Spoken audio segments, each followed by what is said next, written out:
શાસિત પ્રદેશ દીવ ખાતે ગુજરાતથી દીવ પ્રવાસમાં આવેલી એક બસ ખરાબ રોડ રસ્તામાં ફસાઈ ગઈ। જો કે કલાકોની જહેમત બાદ બસને બહાર કઢાઈ। દીવમાં ખોદકામને લઈ ઠેર ઠેર રસ્તાઓમાં ખાડા પડી ગયા છે અને તેમાં પણ ચોમાસામાં ખાડાઓ માટીથી પૂરવામાં આવ્યા હતા, પરંતુ માટી ચીકણી હોવાથી વરસાદ આવતો હોવાથી વાહનો ત્યાં ફસાઈ જાય છે। ઉનાના દ્રોણેશ્વરથી વિદ્યાર્થીઓ અને શિક્ષકો પ્રવાસમાં આવ્યા હતા અને ત્યારે તેઓની બસ આ કાદવમાં ફસાઈ ગઈ હતી અને વિદ્યાર્થીઓને નીચે ઉતરવાની ફરજ પડી, બસને ધક્કા મારવાની ફરજ પડી। વાત કરીશું લાલ ઘૂમ શાકભાજીની।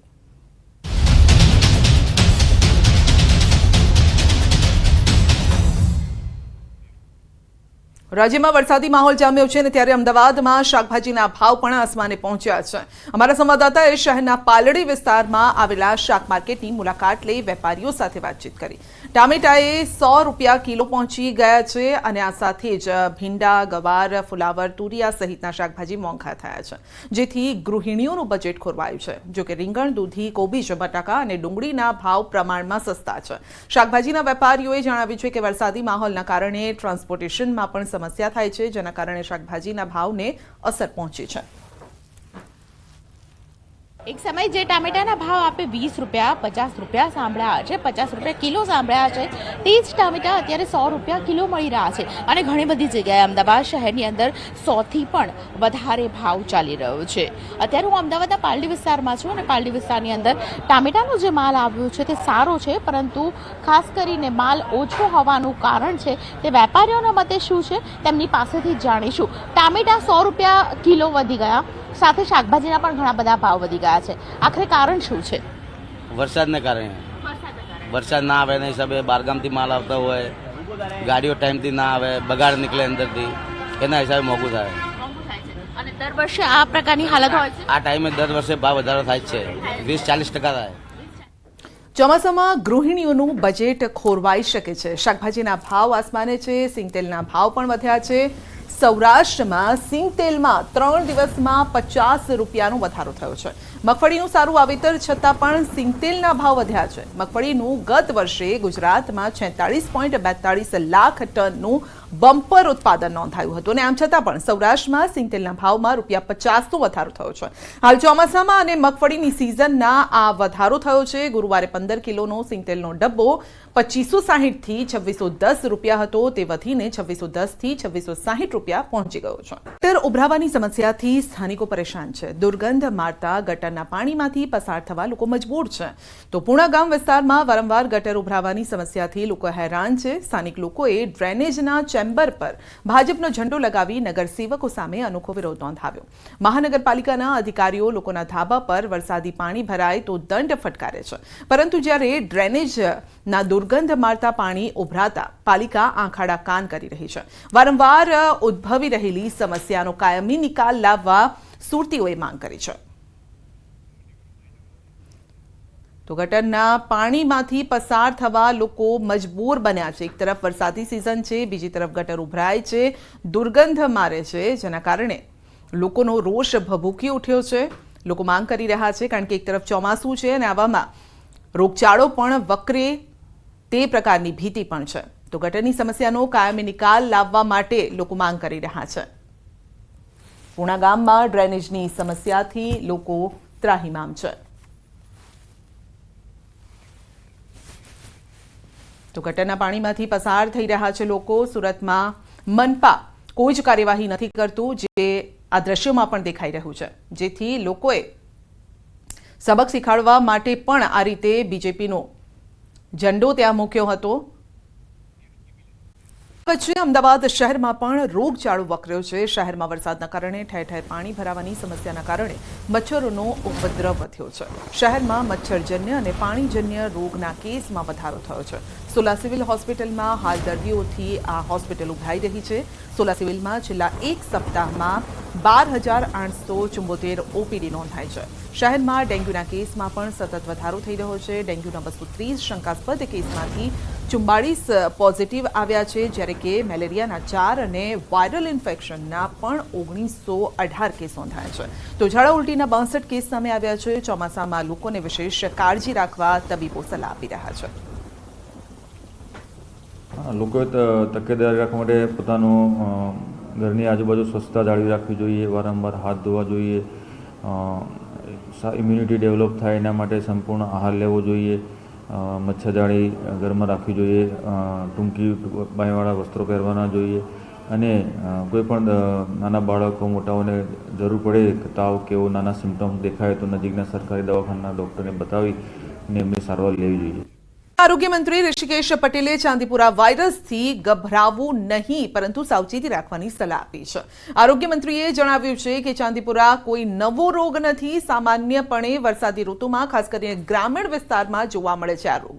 ચાંદીપુરાના લક્ષણો બાળકોમાં જોવા મળે ત્યારે તાત્કાલિક તબીબી સલાહ લેવા પણ અનુરોધ કર્યો છે. વાયરસને ફેલાતો અટકાવવા અને નિયંત્રણ મેળવવા અસરગ્રસ્ત વિસ્તારોમાં સઘન સર્વેલન્સ કરાઈ રહ્યું છે. અત્યાર સુધીમાં કુલ 4,447 ઘરોમાં 18,000થી વધુ લોકોનું સ્ક્રીનિંગ કરાયું છે. તો સ્ટેન્ડ ફ્લાય કંટ્રોલ માટે પણ કુલ 2,093 ઘરોમાં જંતુનાશક દવાઓનો છંટકાવ કરાયો છે. રાજ્યનું આરોગ્ય વિભાગ અગમચેતીના ભાગરૂપે આ રોગનો ફેલાવો અટકાવવા માટે રાઉન્ડ ધ ક્લોક કામ કરી રહ્યું છે.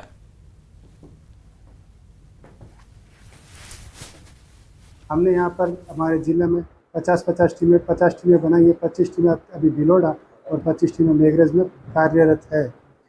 यह सभी टीमें 5% मैलोथियन पाउडर का डस्टिंग का आयोजन करके सभी कच्चे मकान जो हैं वहाँ के कच्चे मकानों में डस्टिंग का कार्यक्रम चल रहा है. 5% मैलोथियन की डस्टिंग से सैंड फ्लाई मर सकती है, तो उसकी वजह से ये डस्टिंग का एक मास लेवल पर आयोजन किया गया है. और मेरे सभी खेड़ित किसान भाइयों से ये अनुरोध भी है कि उनके विस्तार में वो स्वयं पेस्टिसाइड और इंसेक्टिसाइड्स का भी सैंड फ्लाई और दूसरे मॉस्किटोज़ का मारने का उपयोग कर सकते हैं. सभी बच्चों को पूरे कपड़े, लॉन्ग स्लीव्स के कपड़े, शर्ट पहनाने का, फुल पैंट्स पहनानी चाहिए ताकि कोई मॉस्किटोज़ चाहे वो सैंड फ्लाई हो या एडिस इजिप्टी हो या कुलेक्स मॉस्किटो, तो वहाँ उन सभी विस्तारों में सघन सर्विलेंस की कामगिरी अभी चल रही है और डस्टिंग की भी कामगिरी चल रही है. હાલમાં રાજ્યમાં આ રોગના કારણે મૃત્યુ થયા કે કેમ એ કહેવું જરા વહેલું કહેવાશે, પરંતુ પીડિયાટ્રિશિયનો માની રહ્યા છે કે આ લક્ષણો પ્રમાણે આ રોગ હોઈ શકે. આ વાયરસની ચકાસણી માટે આપણે નમૂનાઓને પૂના ખાતે મોકલ્યા છે. એનો પરિણામ આવેથી આપણને ખબર પડશે કે આ જે રોગ છે ચાંદીપુરમ છે કે બીજું. અત્યાર સુધીમાં 400થી વધુ ઘરોમાં અને 19,000 જેટલા લોકોનું આપણે સ્ક્રીનિંગ પર કરી ચૂક્યા છીએ. 2,000થી વધુ ઘરોમાં દવાઓનો છંટકાવ પણ જ્યાં આપણને આ કેસ મળ્યા ત્યાં આપણે કરી ચૂક્યા છીએ. આ રોગ ચેપી બિલકુલ નથી, ગભરાવાની જરૂર નથી, પણ સાવચેતી આપણે અચૂક રાખીએ એવી આપ સૌને મારી વિનંતી છે. તો રાજ્યમાં ચાંદીપુરા વાયરસનું નાના બાળકોમાં જોખમ વધ્યું છે. ચાંદીપુરા 9 મહિનાથી 14 વર્ષના બાળકોમાં થતો રોગ છે. મુખ્યત્વે મચ્છર અને માખીથી ફેલાય છે આ રોગ. ચાંદીપુરાના લક્ષણો તાવ, શરદી જેવા હોય છે, જેમાં કફ, શરદી, તાવ, માથું દુખવું જેવી ફરિયાદ રહે છે. સુલા સિવિલ હોસ્પિટલના પીડિયાટ્રિક વિભાગના તબીબ ડોક્ટર દીપ્તિબેન શાહ જણાવે છે કે આ વાયરસમાં ત્વરિત નિદાન અને સારવાર ખૂબ જ જરૂરી છે. યોગ્ય સારવાર ન મળે તો બાળકોને ખેંચ પણ આવતી હોય છે, જેથી તકેદારીના ભાગરૂપે સતત હાથ ધોતા રહેવું, ખોરાક અને પાણી ઢાંકીને રાખવા, ખાદ્ય પદાર્થોને ધોઈને જ ઉપયોગ કરવો જોઈએ. દરેક વાયરસ છે એ કોઈક વાહક થ્રુ ફેલાતો હોય છે. તો આ ચાંદીપુરા વાયરસ છે એના વાહકોમાં મોસ્કીટો છે, સેન્ડ ફ્લાય છે એટલે માખી મચ્છરથી ફેલાતો હોય છે અને એ એમાંથી બાળકોમાં આમાં વાયરસને ટ્રાન્સફર કરતા હોય છે. સૌપ્રથમ તો ચોખ્ખાઈ જે આપણે કહીએ hygiene, so hand hygiene is must. હાથ ધોવા, વારંવાર હાથ ધોવા, જે આપણે બધા કોરોના વખતે ખૂબ સારું શીખી ગયા છીએ, પણ દરેક વખતે બહારથી આવ્યા પછી, જમતા પહેલાં, કુદરતી હાજતે ગયા પછી, સ્કૂલની અંદર પણ બાળકોએ હાથ ફ્રિકવન્ટલી ધોવાનું કરવું જોઈએ. અને પાણીના વાસણો છે કે જમવાના ખોરાક જે છે, રાંધેલો ખોરાક, એ બધું જ ઢાંકીને રાખવું જોઈએ. આ સિઝનમાં શાકભાજી, ફળો કે અન્ય કોઈપણ ખાદ્ય સામગ્રી જે ધોઈ શકાતી હોય એને ધોઈ સાફ કરીને જ કન્ઝ્યુમ કરવી જોઈએ. આ નાના બચ્ચાઓમાં 9 મહિનાથી 14 વર્ષના બાળકોમાં થતો રોગ છે અને જેના સિમ્ટમ્સ છે એ જે સામાન્ય વાયરલ ઇન્ફેક્શનના હોય છે, જેવા કે કફ, કોલ્ડ અને ફીવર અને હેડેક, એ પ્રકારના જ હોય છે કે જેથી આસાનીથી ચૂકી જવાય એવા સિમ્ટમ્સ છે. પણ આવા જ્યારે પણ સિમ્ટમ્સ જણાય ત્યારે પેરેન્ટ્સે ડૉક્ટરને કન્સલ્ટ કરવું જોઈએ, બાળકોને ડૉક્ટર પાસે લઈ જવા જોઈએ, જે આગળ જતાં એની તપાસ અને સારવાર કરી શકે છે.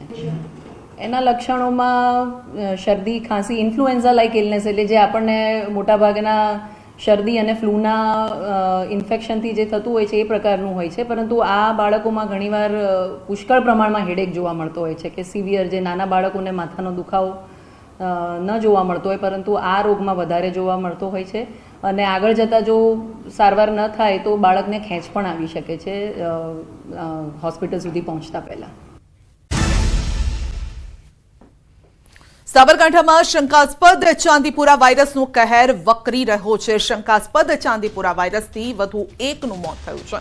તો ચાંદીપુરા વાયરસના લક્ષણો ધરાવતા બાળકનું મોત થયું છે. મેઘરજના ઢેકવા ગામમાં 3 વર્ષીય બાળકનું મોત થયું છે. તાજેતરમાં સિવિલના PICU વોર્ડમાં વેન્ટિલેટર પર દાખલ હતું આ બાળક.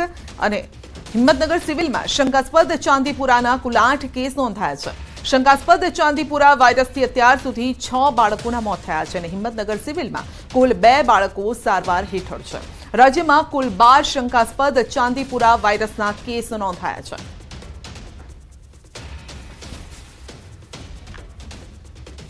તો મેઘરજના ઢેકવા ગામમાં 3 વર્ષીય બાળકનું મોત થયું છે. ચાંદીપુરા વાયરસના લક્ષણો ધરાવતા બાળકનું મોત થયું છે.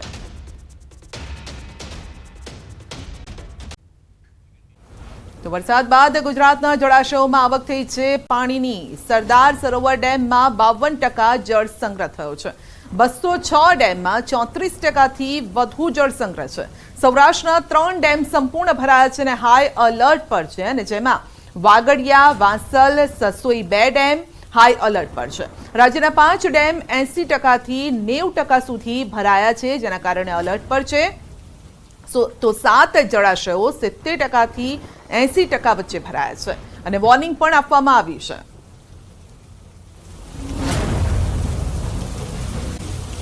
ગીર સોમનાથના ઉનામાં પણ મેઘરાજાનું આગમન. છેલ્લા કેટલાક દિવસોથી લોકો અસહ્ય ગરમીથી અકળાઈ રહ્યા હતા અને સવારે મેઘ સવારી આવી પહોંચી લોકોને ગરમીથી રાહત મળી છે. મેઘરાજાની ધમાકેદાર એન્ટ્રી થઈ છે. ઉના, ગીર ગઢડા પંથકમાં લોકો વધુ વરસાદની આશા રાખીને બેઠા છે. દ્વારકામાં મેઘરાજાની તોફાની બેટિંગ. મોટા આસોટા ગામમાં ભારે વરસાદ વરસ્યો છે. માત્ર 3 કલાકમાં 5.5 ઇંચ વરસાદનો દાવો છે. સ્થાનિકોએ 5.5 ઇંચ વરસાદ પડ્યાનો દાવો કર્યો છે, કારણ કે નદીઓ છલકાઈ ગઈ છે, તળાવો છલોછલ થઈ ગયા છે અને રસ્તા પરથી પાણી વહેતા થયા છે.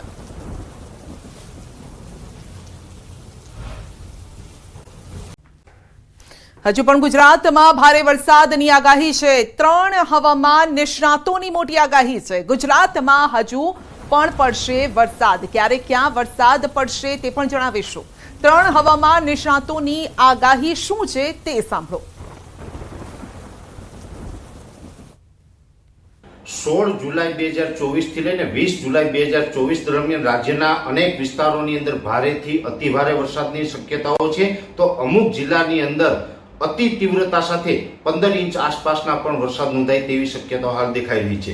જેનું મેઇન કારણ છે કે અત્યારે બંગાળની ખાડીની અંદર એક લો પ્રેશર સિસ્ટમ તૈયાર થઈ છે, જેને કારણે મધ્યપ્રદેશ, મહારાષ્ટ્ર, ગુજરાત અને અરબ સાગરના અમુક ભાગ ઉપર સાયક્લોનિક સર્ક્યુલેશન બની રહ્યું છે. આગામી 48 કલાક દક્ષિણ ગુજરાત માટે ભારે છે. નદીઓમાં પૂરની શક્યતા છે. આહવા ડાંગ વલસાડમાં ભારેથી અતિભારે વરસાદ થવાની શક્યતા રહેશે. સુરત વગેરે ભાગોમાં ભારે વરસાદ થવાની શક્યતા રહેશે. એટલે પૂરનું જોખમ રહ્યું છે.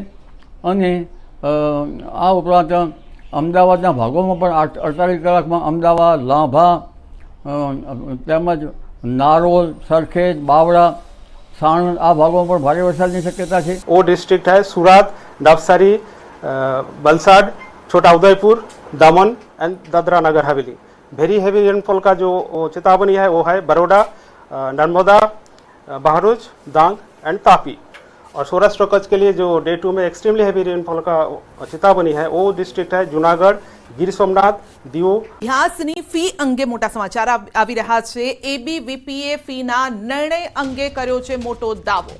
કાલ સાંજ સુધીમાં સરકાર સકારાત્મક નિર્ણય લઈ શકે છે. સરકાર સકારાત્મક નિર્ણય લેશે તેવી બાંહેધરી મળી છે તેવું એબીવીપીનું કહેવું છે. તો GMERSના તોતિંગ ફી વધારા મામલે સરકાર લઈ શકે છે મહત્વનો નિર્ણય. ABVPના આગેવાનોએ કરી ફી વધારો જે છે પાછો ખેંચવા સરકારને રજૂઆત કરી હતી અને જે અંગે હવે આવતીકાલ સાંજ સુધીમાં નિર્ણય આવી શકે છે.